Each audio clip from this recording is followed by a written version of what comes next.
The room fell silent as Dr. Yoon spoke. She pointed to the strange patterns on her screen. 20 military and government officials leaned forward to look. "These energy readings don't match anything in our records," she explained. Her fingers traced the unusual waves on the display. "Normal ships give off heat, radiation, and light. These ships seem to swallow energy instead." Director Park rubbed his tired eyes. He hadn't slept in 36 hours. "Can you explain what that means for us, Dr. Yoon?" "In simple terms." Dr. Yoon took a deep breath.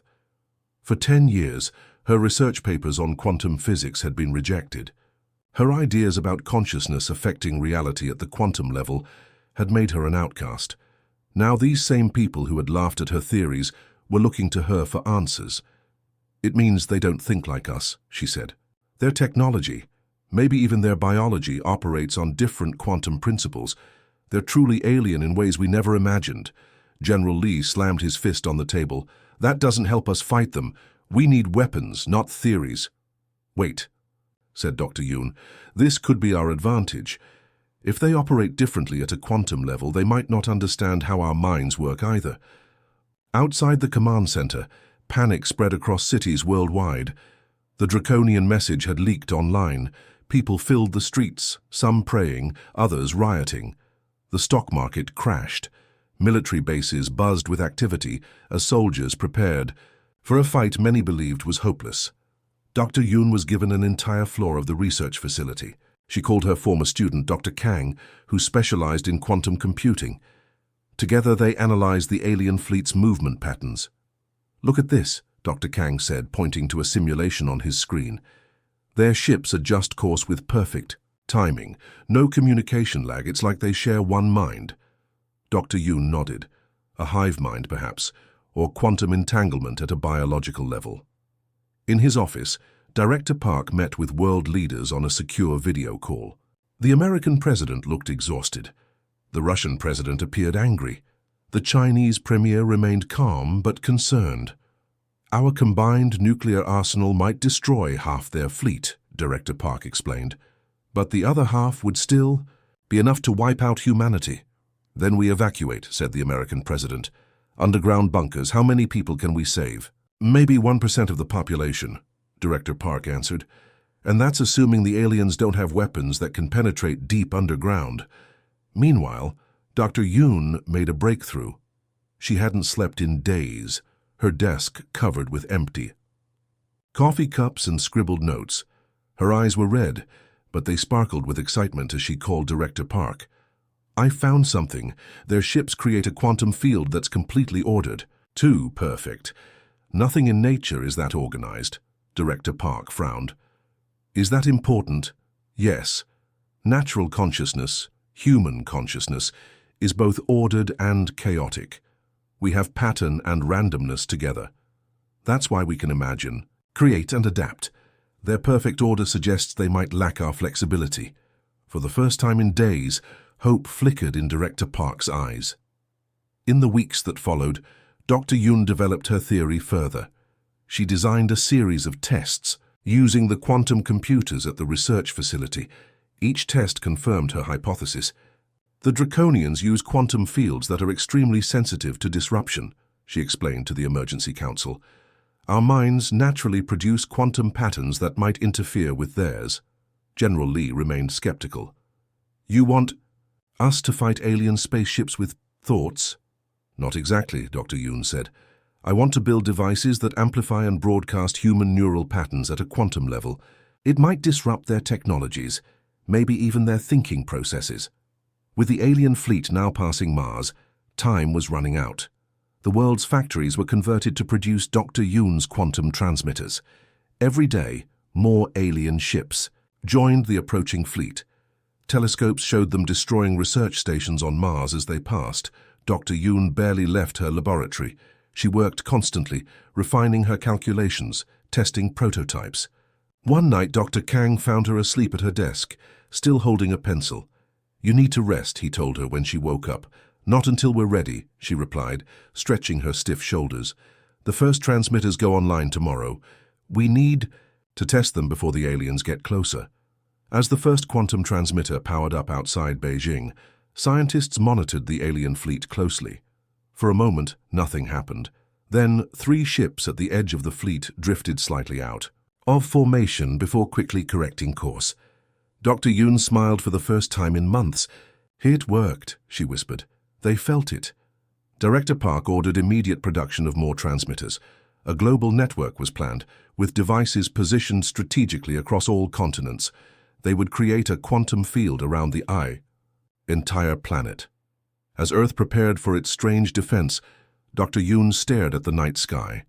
The stars still looked peaceful, but she knew the Draconian fleet was coming. Unlike any enemy humanity had faced before, these aliens didn't understand the power of a mind that could imagine its own victory when defeat seemed certain. The underground facility buzzed with activity as Dr. Yoon led her team through the steel doors. The government had given them an old missile silo, now transformed into a research lab. Cables snaked across concrete floors. Computer screens lit up the dark space with blue light.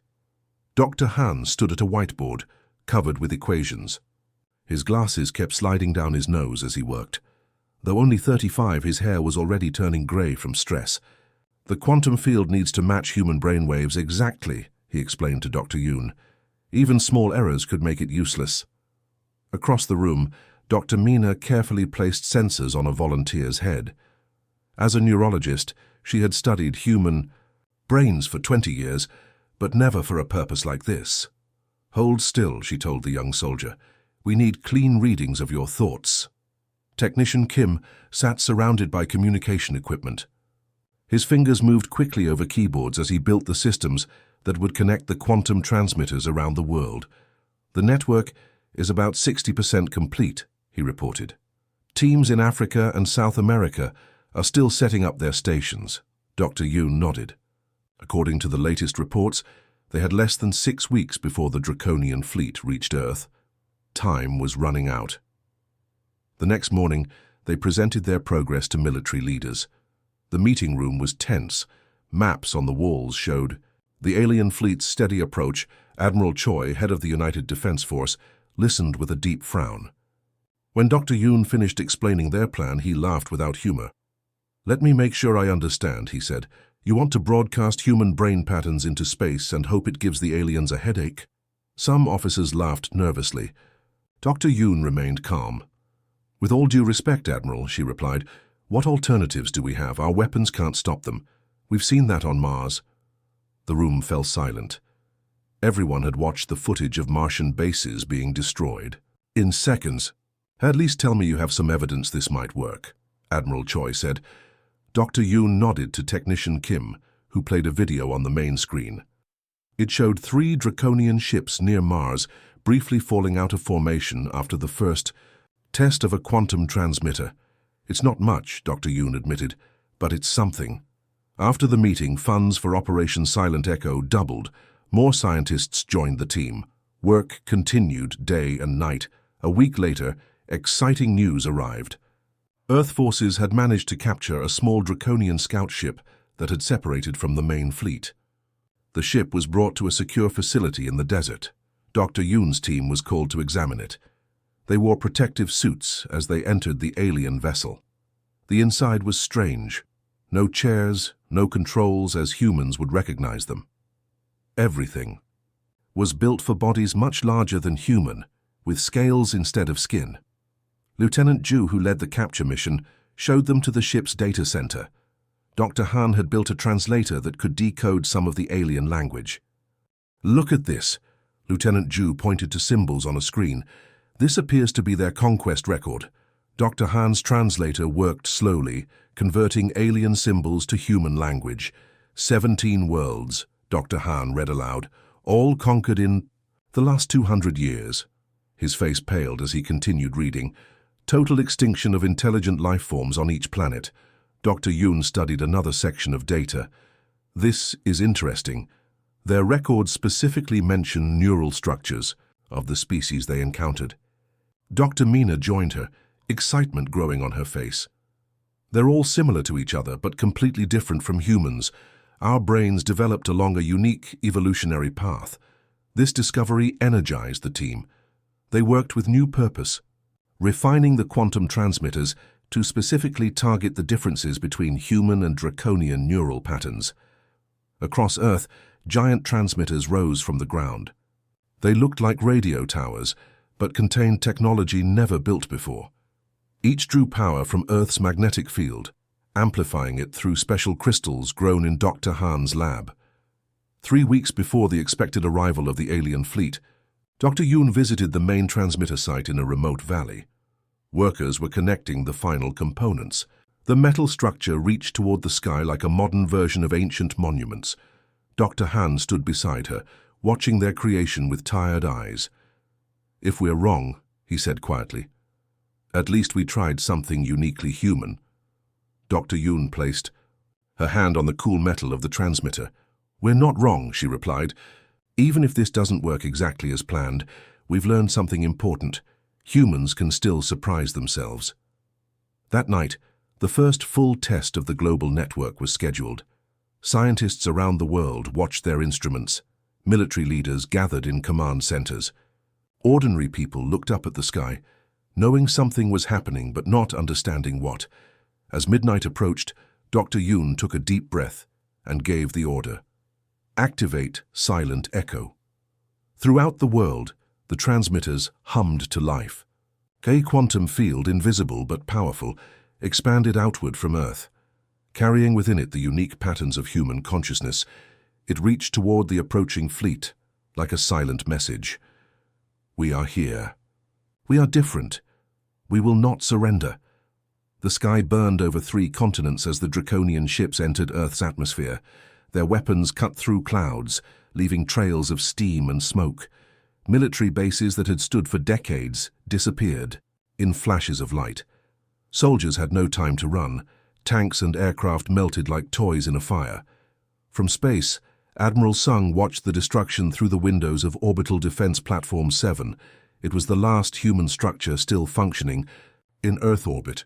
The 6 other platforms were already gone, torn apart by Draconian weapons. "Sir, our fleet is down to 30% strength," reported his second-in-command. "The moon base has gone silent, the Mars colony too." Admiral Sung nodded, his face showing no emotion. He was 58 years old with grey hair cut short against his skull. He had fought in 3 wars on Earth, but nothing had prepared him for this. "Maintain position," he ordered. "Every minute we keep their attention focused on us is another minute for Dr. Yoon's plan." The remaining Earth ships continued their hopeless battle. Pilots knew they were going to die but followed orders without question. Their smaller vessels darted between the massive alien ships, firing weapons that barely scratched the dark hulls. 300 miles below, Dr. Yoon stood in her underground lab. The room was deep enough to survive most attacks. Computer screens covered the walls, showing the battle in space and the positions of Draconian ships. In the center of the room stood a control panel connected to the global network of quantum. "Transmitters, it's time," she said quietly. Dr. Han and Dr. Mina stood beside her. Technician Kim sat at his station, ready to monitor the results. They had worked for months preparing for this moment. Now the fate of humanity depended on their theory being correct. Dr. Yoon placed her hand on the activation switch. She thought of her parents, her brother, her friends on the surface, who might already be dead. She thought of all the people throughout human history who had looked at the stars and wondered if we were alone. Now they had their answer, and it had come with fire and death. "Activating Silent Echo," she said, and turned the switch. The room hummed as power flowed through the systems. Lights dimmed briefly, then stabilized.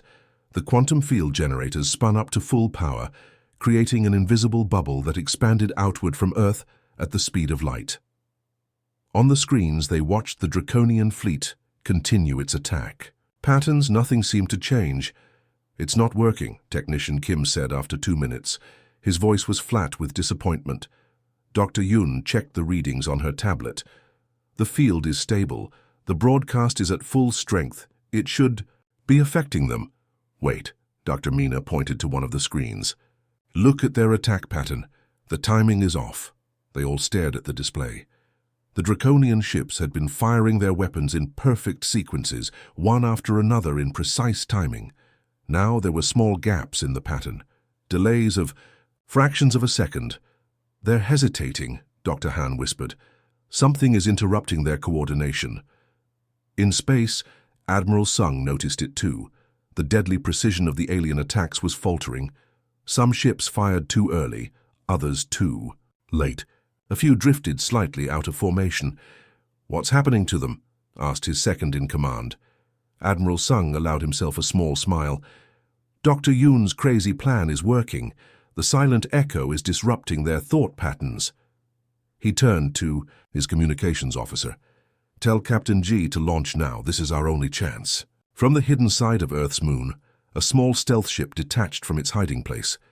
It was black, shaped to avoid detection, and carried a team of 12 soldiers.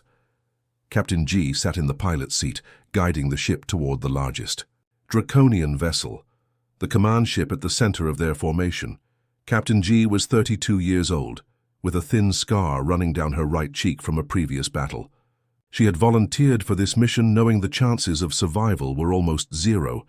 "5 minutes to contact," she told her team. "Check your gear one last time." The stealth ship approached the Draconian command vessel, slipping through gaps in their defensive screen. The alien ships should have detected them, but their sensors seemed to be malfunctioning. Captain G guided their ship to a docking port on the underside of the massive alien vessel.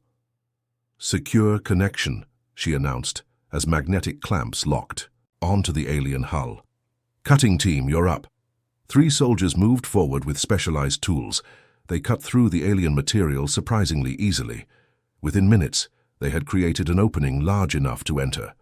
"Atmosphere is breathable," reported the team's science officer, checking readings on her wrist computer. "Gravity slightly higher than Earth normal. Temperature hot but tolerable." Captain G led her team into the alien ship. They moved through dark corridors that seemed designed for creatures larger than humans. The walls pulsed with strange lights. The air smelled like metal and something organic they couldn't identify. They expected resistance but found none. Instead, they saw their first Draconians stumbling through the corridors like drunk people. The aliens were massive, 3 meters tall, covered in dark scales, with forearms and tails that dragged behind them. Their eyes were large and yellow, now blinking rapidly as if trying to clear their vision. The human team moved deeper into the ship, weapons ready but rarely needed. When they reached what appeared to be the command center, they found chaos. Draconians moved erratically, bumping into each other, dropping tools, hissing in apparent confusion. "The silent echo is working," Captain G reported through her communication link. "They can't think straight. It's like their minds are scrambled." In her underground lab, Dr. Yoon heard the report and closed her eyes in relief. Her theory had been correct. Human consciousness, amplified and broadcast at a quantum level, was disrupting the ordered minds of the Draconians. Their perfect coordination was breaking down. Their technology, possibly even their biology, couldn't function properly in the field created by human thought patterns.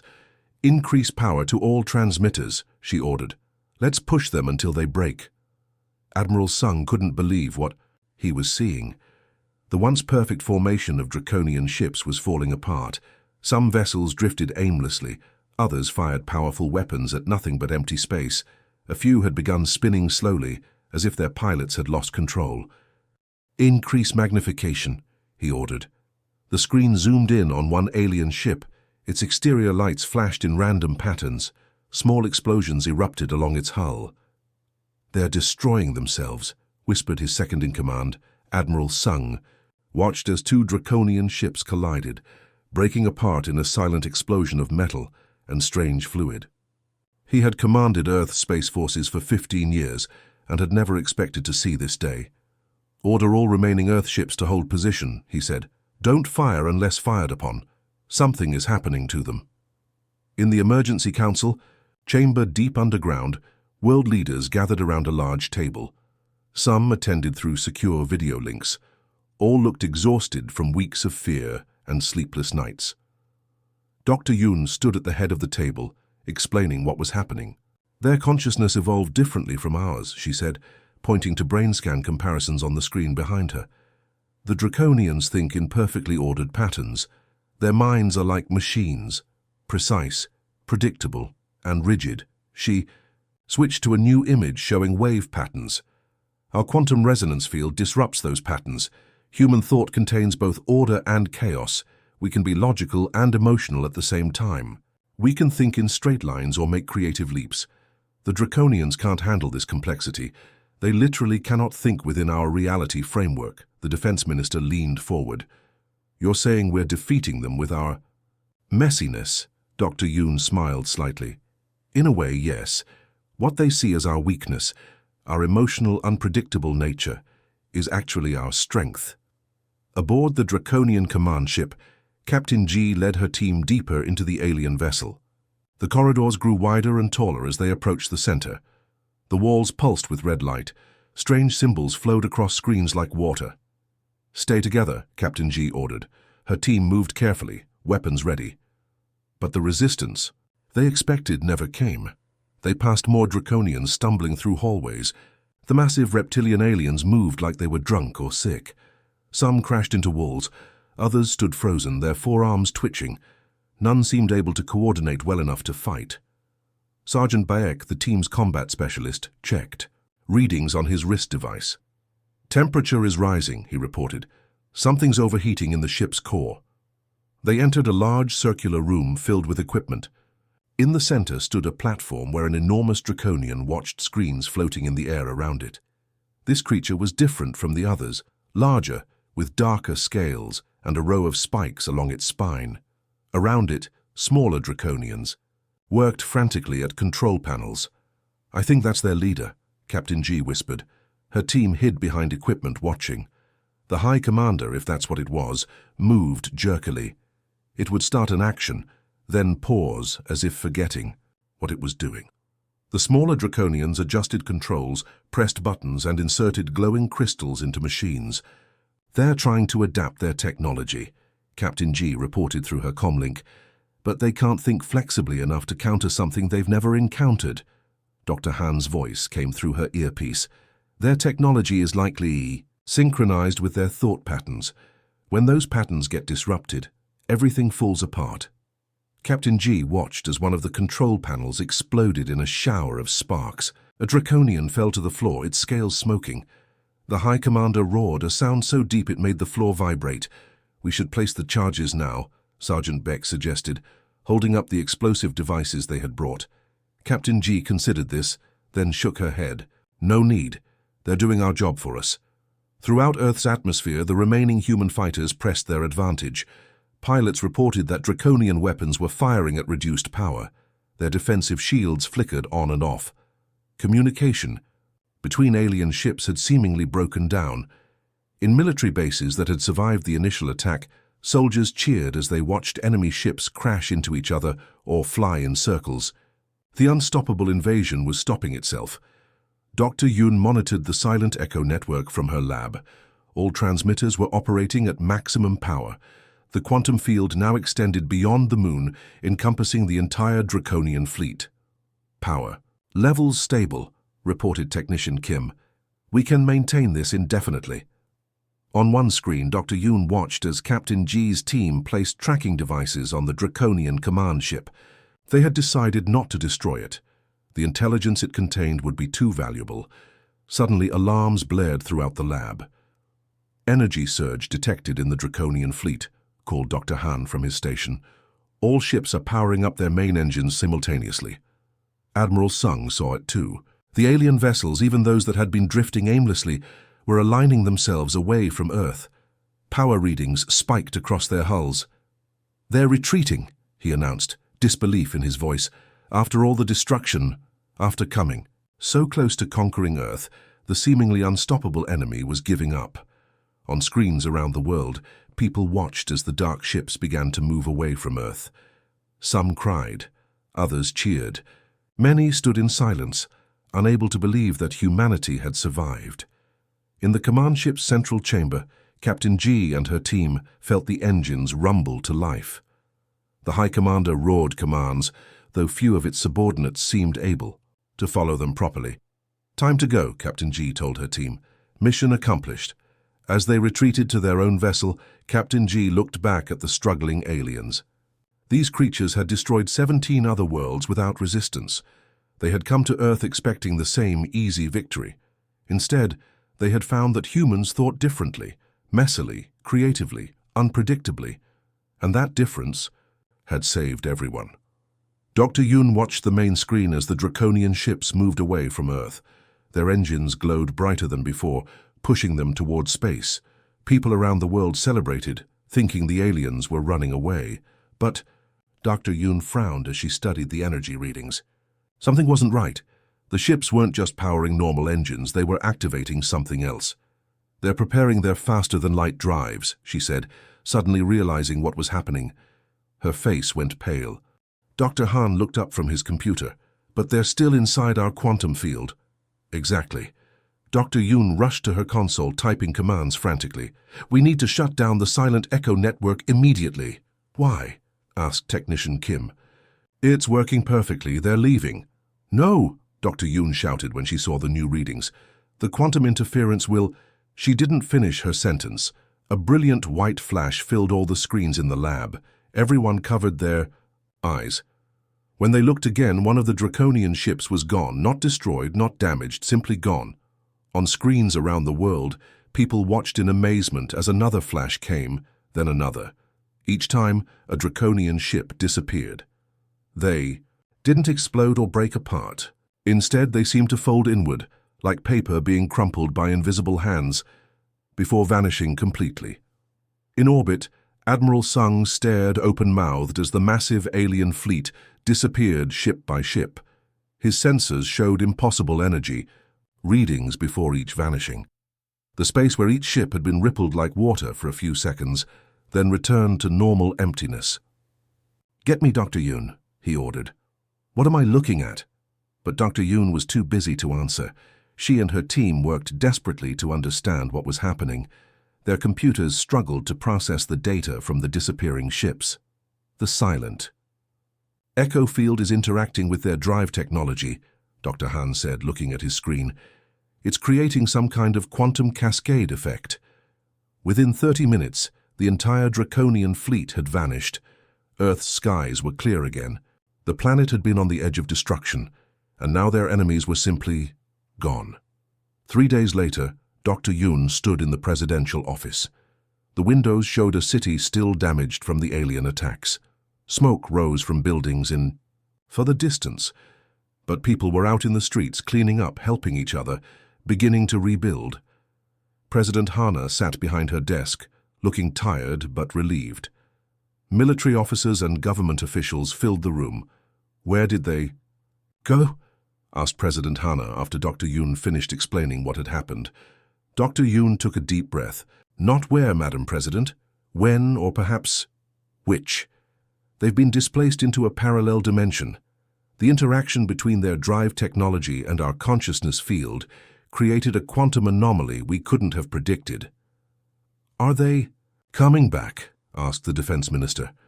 "I don't think so," Dr. Yoon replied. "Our readings suggest they're trapped between dimensions now, neither fully in our universe nor fully in another." "So we won," said Admiral Sung. He had been rescued from the orbital platform after the alien fleet vanished. Dr. Yoon nodded slowly. "Yes, but not in the way we expected. We didn't destroy them. We didn't even really defeat them in battle. We simply thought differently than they did. And that difference saved us. In the weeks that followed, special teams were sent to Mars and the Moon to study the Draconian ships that had been left behind.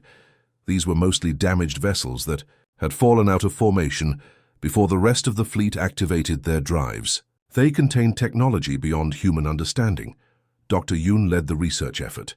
Teams of scientists from around the world worked together to understand alien computers, engines, and weapons. Progress was slow at first, but breakthroughs came steadily. The nations of Earth, faced with the knowledge that other intelligent life existed in the galaxy, set aside their old conflicts. The United Earth government formed within 6 months of the invasion. Resources previously spent on wars against each other were redirected to rebuilding and advancing technology. Dr. Yoon continued her quantum research. Using principles learned from Draconian technology combined with human innovation, she developed the theory for a new type of faster-than-light drive, one that wouldn't be affected by the silent echo field because it was designed to work with human consciousness patterns. Rather than against them, 5 years passed. The first human deep space vessel was ready for its maiden voyage. Named Phoenix, it stood tall at the spaceport, gleaming silver in the morning sun. It looked nothing like the dark, angular Draconian ships. Its design was smooth and elegant, incorporating both alien technology and human aesthetics. Dr. Yoon walked slowly through the engine room, inspecting the systems she had helped design. Captain Kim walked beside her.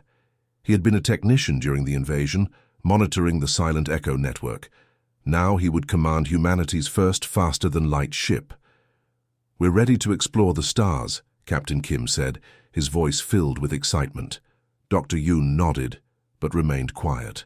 She hadn't told anyone about the strange readings her private laboratory sometimes detected. Whispers from nowhere, quantum echoes suggesting the Draconians weren't completely gone, but trapped between dimensions, watching, waiting. At night, she sometimes stood on her balcony looking at the stars, wondering if other alien species out there would be friendly or hostile. Humanity now had the technology to find out. The Draconian invasion, despite all its horror, had accelerated human development by centuries. As she prepared to leave the Phoenix, Dr. Yoon placed her hand on the ship's main control panel. She wondered what the Draconians would think if they could see humans now, taking their technology, improving it, and using it to reach for the stars. Perhaps they would finally understand that the very chaos and unpredictability they had tried to eliminate was humanity's greatest strength. End.